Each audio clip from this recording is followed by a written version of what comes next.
So this is the first time we're using our new platform, which is the Zoom webinar. We're really excited to have this to show you today. Because at IMHP, we're always trying to find new ways to improve our educational offerings and make things available and accessible for you, the end user. We want to be able to present the information from our workshops, rounds, our community training in the best possible way. Well, let's start off. Let's jump in with a poll. This is one of the new features.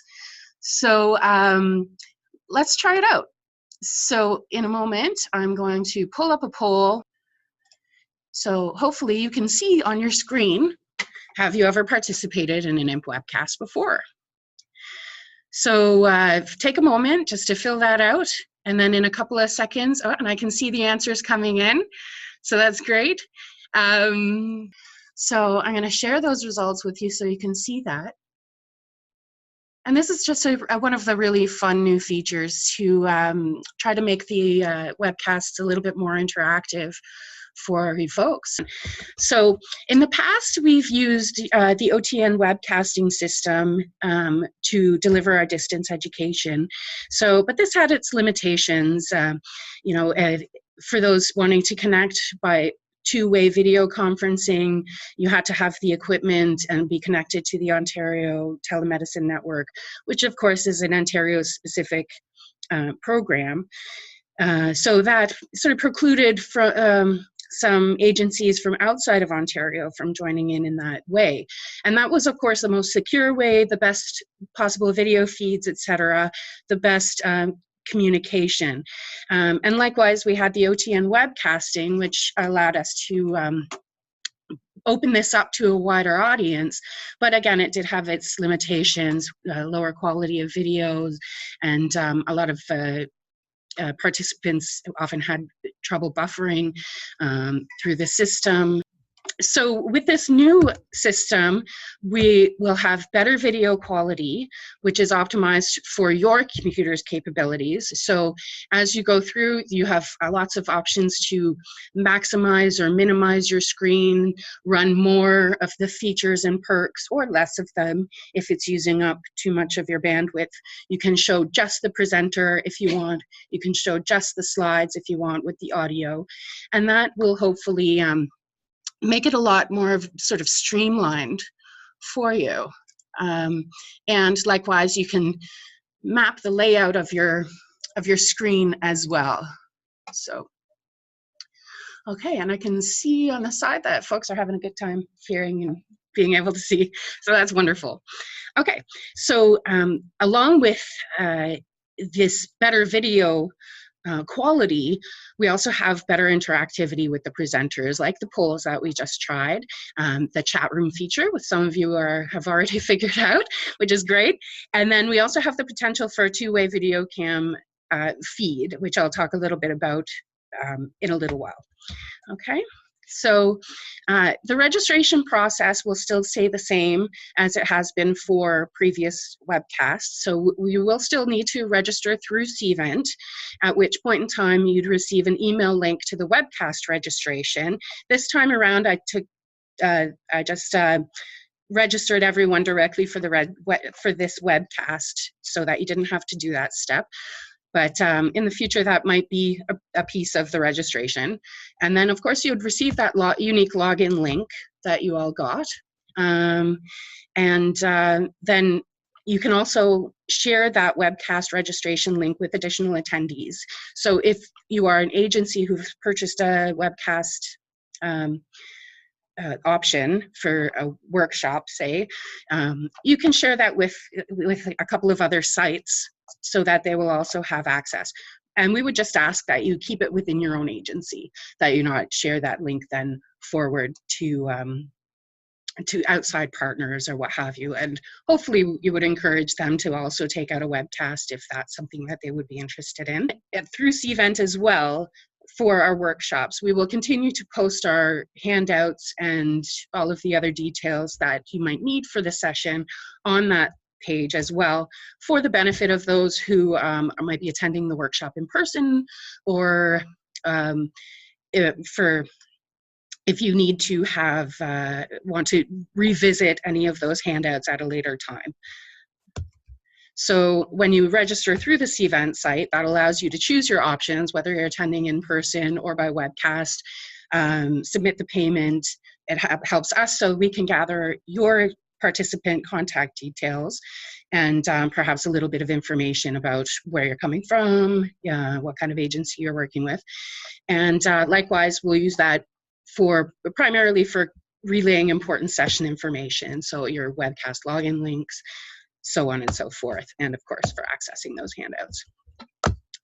So moving forward, when an individual registers for a webcast, we will go in and make sure that you are registered with the Zoom webinar as well, and that will give you that unique login ID and allow you to participate in the chat room, the polling, Q&A, and then if you want to take part in the two-way video conversation as well, we can promote you to a panelist if you have that video capability, so that you can either just use your audio or your video to share any comments, questions, or stories, or perhaps you have some clinical experience that you might like to share.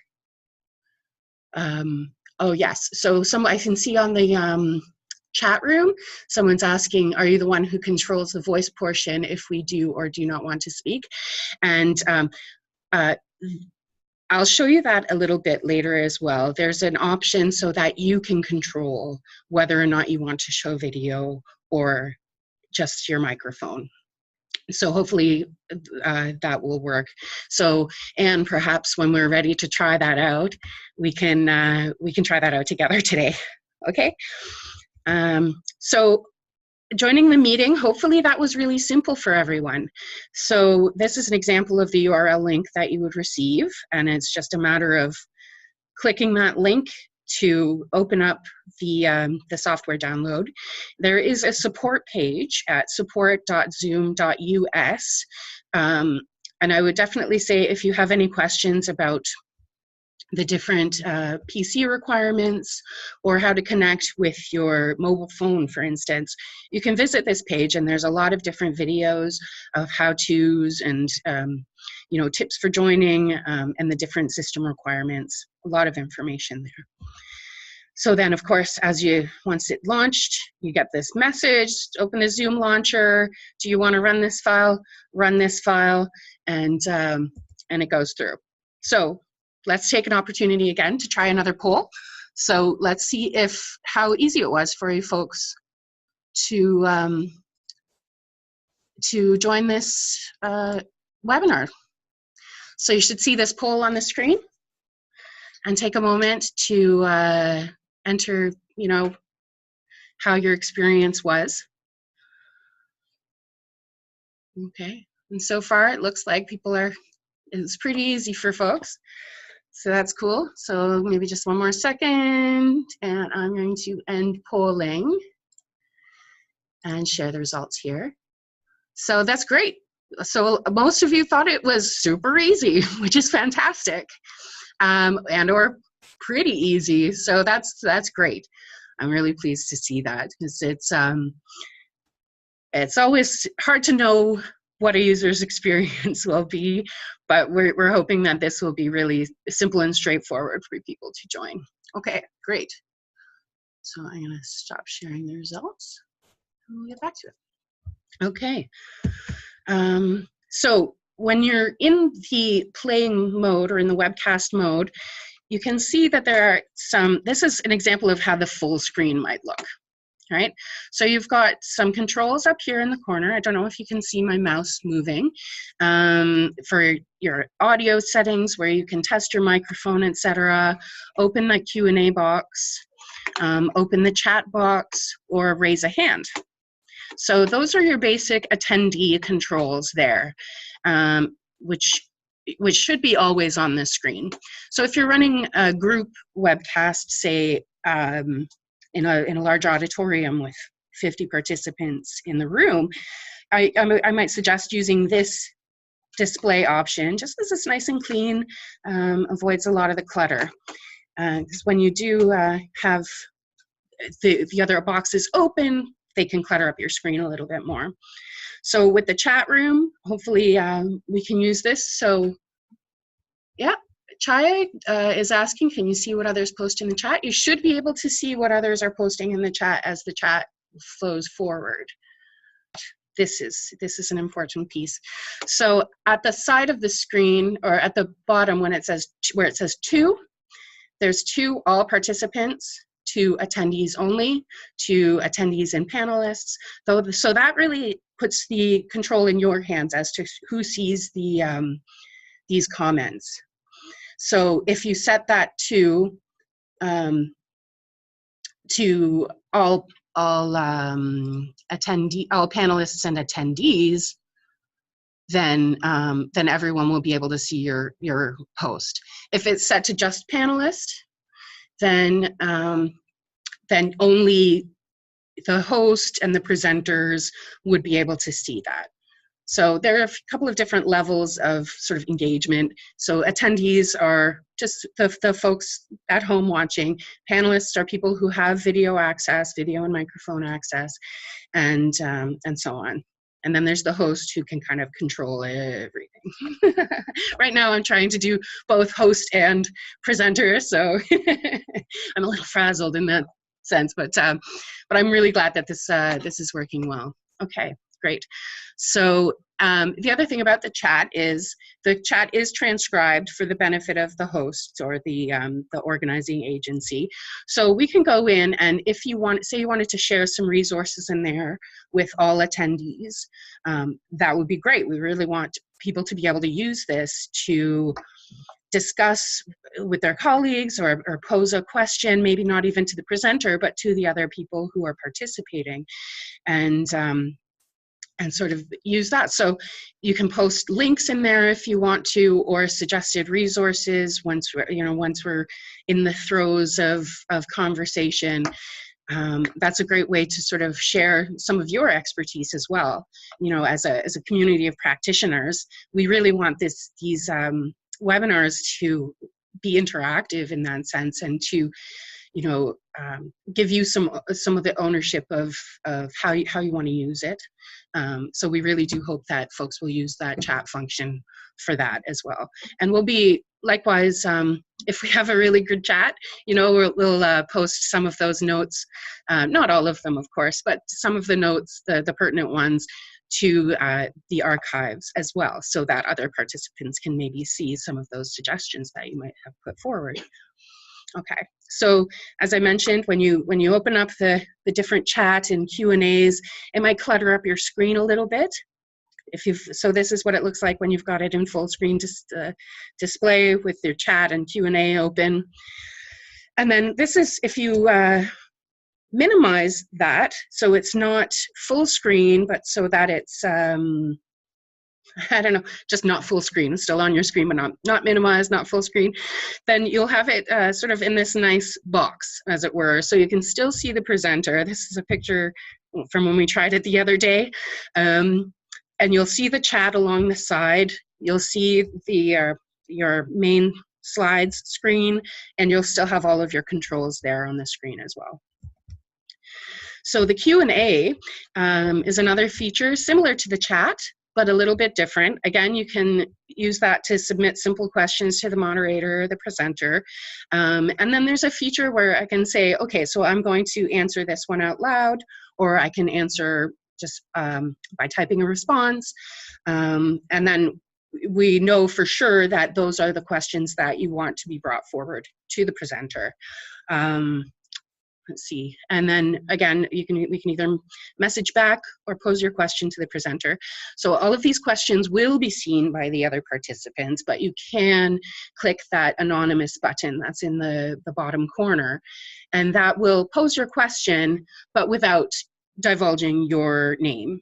So, no silly questions, only silly answers maybe, but okay, so that's another really nice feature that, and it'll help us keep track of your questions as well.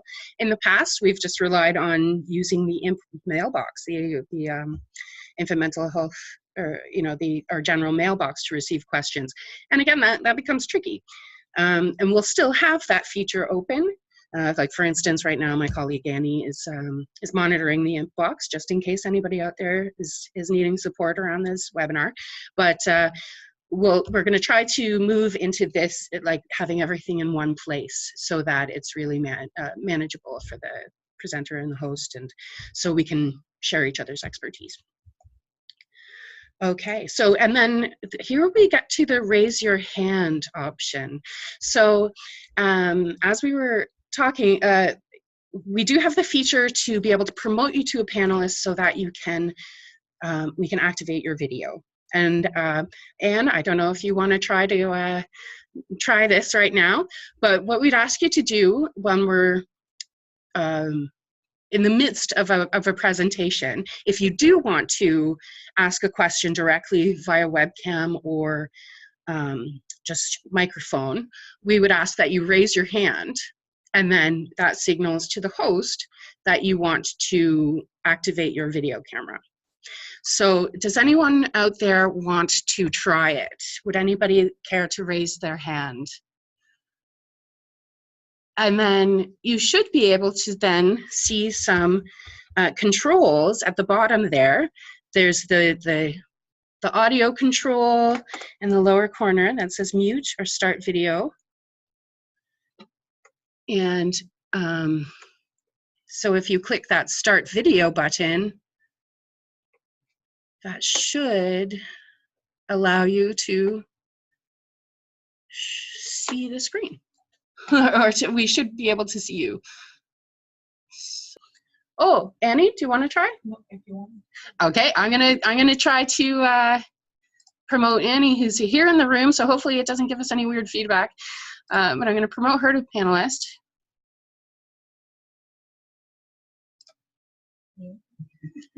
And there you are. Okay, good test. Let's call that a good test. Sounds good. Ooh, okay.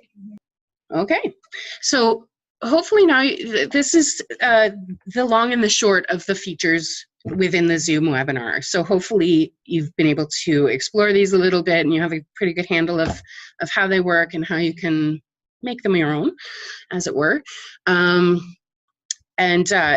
Again, as I mentioned earlier, there's a lot of different support stuff on that Zoom website. So if you do have any questions about technical issues or so on and so forth, a lot of what's there is for hosts rather than participants, but there is some really great information there. So folks often ask us, can we watch from multiple devices? And I would say yes, the more the merrier. I'm inclined to take that approach. But we also want to put out the proviso on that if the session is sold out, then we would ask you to limit the number of people who are connected. So each of the webinars will be limited to 100 participants for the time being, likely until we start our larger scale community training, at which point we might bump that up to a bigger number of participants, of course, so that we can get more and more and more people, because those are unlimited license and we want you to really share those forwards. If you do have a license, we want all of your staff to participate.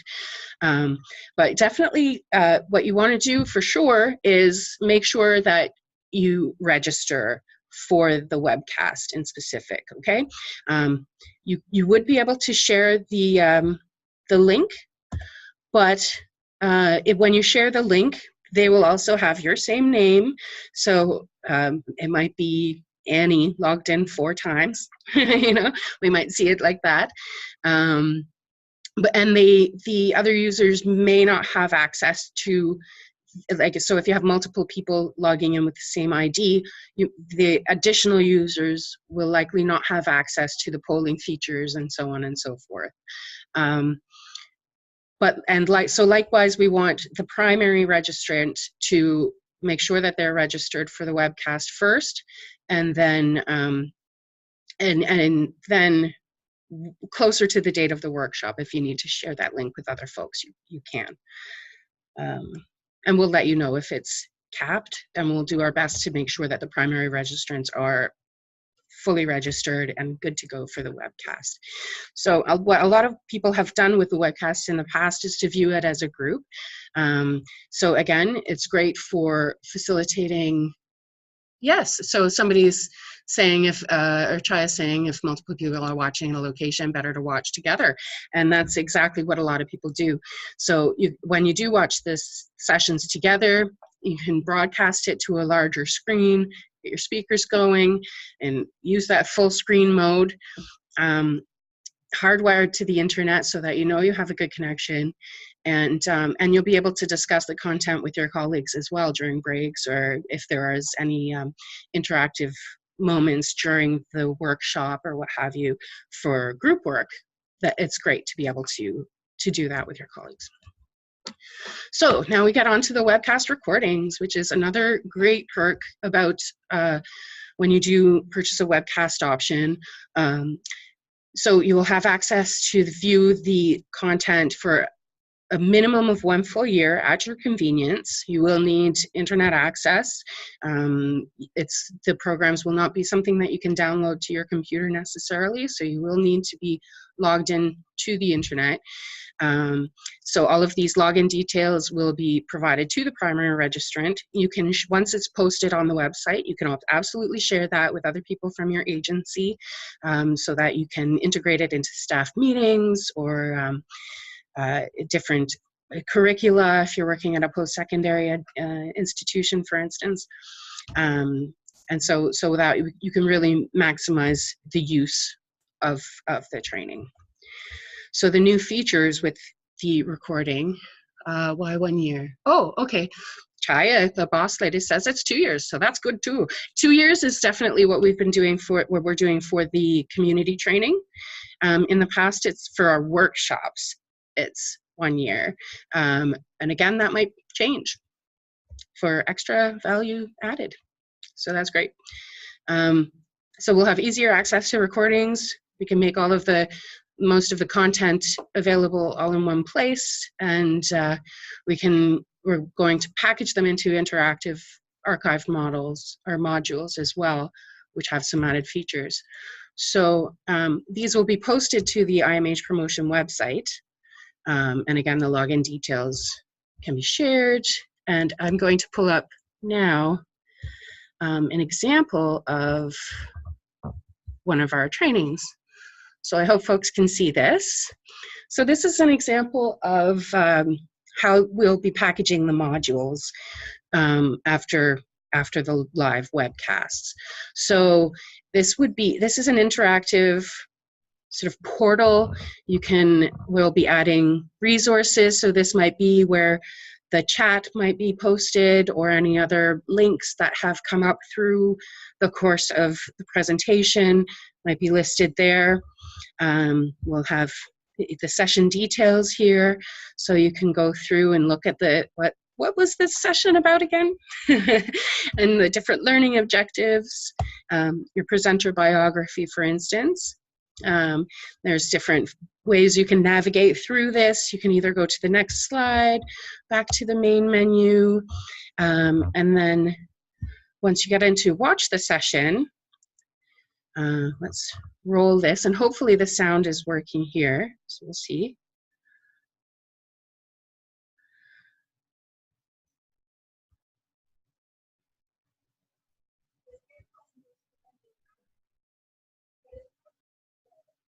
So I think you can hear that, because I can hear something going on here. Is it quiet? So there are some other additional controls. There's a controller for the volume on the player itself, and then of course the one on your screen or your computer, and then there's also another one here. So you can customize the audio to what you need. And another beautiful thing about it is that there's this option for closed captioning, which is fantastic. Now it is just an automated closed captioning that comes through, that comes through the YouTube channel. where it's posted. So these are posted to an unlisted YouTube channel. The only way to get that link is by going into this one of these modules. And then in this same area, we'll post links to any supporting documents. So for instance, these were handouts from a session that we hosted. So we would post all of the slides and so on and so forth. If there's a quiz associated with that, you know, we'll share that in this resource section. So there might be a few different buttons, or there might just be one button, you know, for if or more if there are multiple resources to download. And then again, there's another spot on this module where you can click and go right to the quiz. So for the community training, we've been using quizzes and surveys to track participation. This will still be in effect for when we start the training. An exciting what's the word I'm looking for? An exciting progression, shall we say, is that SickKids is working on a new learning management system, which hopefully we'll be able to accommodate all of these, so we can actually have you see the responses to your survey as well, whether your answers were correct or be able to track your progress through another outlet as well. So that's kind of the most exciting stuff. So you can see here. So let's do another quick poll. So let's see, what features do you guys like best? I'm gonna go back up here and launch the polls. So if you can all take a moment and just go in and let us know which feature you might like, that you like the best. Okay, so far folks like polls and the chat room. Let's give another couple of seconds. Okay. Great. Okay, so I'm going to end the polling for the time being and share the results here. So it looks like people really like the chat rooms and the polls. The polls are very popular. I like the polls as well. And the hand raise. So that's great. All right, so in the future, we'll be able to integrate all of these things into all of the webinars that we host. And that's quite exciting. Exciting for us. Okay, and once you've finished up here today, I would definitely ask you to go to the IMP website, so that's imhpromotion.ca, and under the training and events, you can see I'm not in slideshow view, but that's okay. You can see under training and events, there's an event feedback button there. So if you can take a couple of moments and just go to this event feedback page and let us know if this training was helpful, or if you have any suggestions about how we can continue to improve these offerings. We'd very much like to hear back from you. Let's see. To go back to my slideshow maybe? Okay. And then let's do one more poll, and then we'll wrap up. So let's sort of see. So was this helpful to you? Please let me know. And hopefully I'll use what we learned here today for moving forward and presenting the best possible content for you guys. Okay. Okay, so I'm gonna give just a couple of minutes left, couple minutes more. All right, looks like, oh, okay. So we got sort of. Now, if you have any questions, you can feel free to submit those as well, or send those to me, or send them to me by email later on if you're shy or can't think of anything right now. Okay, so I'm gonna end the polling and share the results. So this looks great. Most folks thought it was pretty helpful, which is fantastic. That's why we did this. And it was very helpful for us as well. It's always kind of hard to learn new technology, and we want people to be comfortable with it. And we want to be comfortable with it as well, so that we can really, do the best for you guys. So let's take this down again. And with that, I think we will wrap up and say thank you very much for joining us.